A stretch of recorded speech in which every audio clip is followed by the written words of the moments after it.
We are reminded in today's gospel that Jesus is the master of the harvest. In a sense, he is one who knows what's going on and will do all that he can to see that that harvest comes forth. The reflection I've had on this entire pandemic, when it all started, remember when I drove down to the shore to do my self-distancing, I remember Father Bob said, "Why don't you leave? Because you're the most vulnerable." I thought to myself, most vulnerable? I guess he's right. I am the oldest, but I'm also vulnerable in so many other ways. And during this time of pandemic, it's also a time, I think, when we are challenged to go a little bit deeper. When I left, I brought a whole pile of books I was going to read. I remember the first few days, I even did some crossword puzzles. Then I said to myself, this time, you don't know how long it's going to last. You ought to make the best of the opportunity and maybe try to go a little bit deeper and into yourself in terms of this pandemic and in terms of your own life. And I did that, and I think I still continue doing that and reflecting on this. And on today's celebration of the Eucharist, there are 3 points that really have made an impact on me. The word that Bob used, you're vulnerable, you're more vulnerable because you're older. Well, we're all vulnerable because no one of us has all of the strength, no one of us has all of the answers. We are all vulnerable because in the sight of God, we are humans. And humans with humans, we have concerns, we become afraid, we have plans. We all had plans before this pandemic struck, plans of vacation, plans that we were supposed to do. I had plans, but we recognize that in certain circumstances those plans go totally awry because we're ultimately not in charge. And that's what vulnerability means. Vulnerability means I don't have all of the answers. I don't have all of the strength. When I use I, it's not just for myself, it's for all of us. I don't have all of the answers. I have a lot of questions. And in that sense, we are all vulnerable because there are times and there are situations when sometimes we don't give that impression. And so many of our American citizens today, in light of what has taken place, have no awareness of what it means to be vulnerable, because we all are vulnerable. And we pray to God that we may deal with that vulnerability and face the challenges of life and to pursue them, but to recognize that ultimately we are not in charge.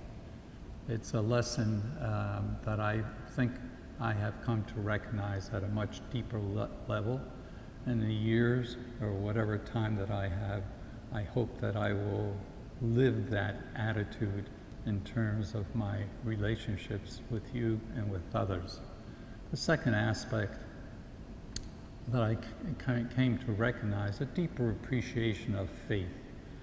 We don't get through any type of challenges or difficulties like we are all facing now without faith, without some kind of a structure, some kind of a rootedness to realize, once again, that we are not in charge, that we don't understand many, many things, and that ultimately we fall back upon that God who created us, who brought us here.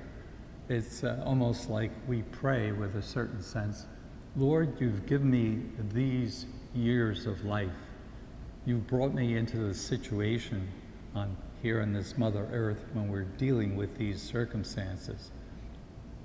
I don't know how to best deal with these situations. I become afraid. I'm uncertain. I may be impacted by it. But ultimately, you are the one you're the creator. You're the God that we rely on. And so it calls for a deeper trust. Trust in issues and situations that we don't fully understand. And I think it's in this situation that we really pray for faith. Lord, I do believe. I try to believe. I pray for faith, but help my unbelief. And the last aspect, at least that I thought about during this time away, was the importance of love. Ultimately, each and every one of us is meant for love. We were created out of love, and we were asked to share that. So in this time when we become nervous at times, we become uncertain, we become angry, we should remember that ultimately all of us, what we are all about, are people who try each in our own way to express love. It's the way we reach out, it's the tenderness that we have, it's the discipline. There are so many aspects about love. It's not love that's taken from a movie screen, but a love that is involved ultimately in giving of self, going outside of oneself. And even in this, excuse me, in this situation, it's our phone calls, it's our reaching out to others, it's somehow manifesting to others that they are of value, that they are of worth, and that we each in our own way, as small as it may be, that we reach out to one another in love. So I said to myself, this time, which I never expected to be as long as it is, and we don't know how long it will continue, is ultimately not a time to be wasted, frittered away, or to just gone through out of fear, but ultimately that we recognize, yes, we don't have all the answers, we are vulnerable. But yes, we are also called to believe, even in those situations where we don't understand fully.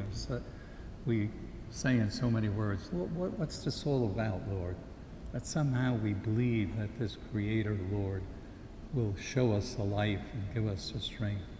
And ultimately, that we continue to be lovers, that we do that each in our own way, and it's in some form or shape where we express our concern, where we reach out to another person.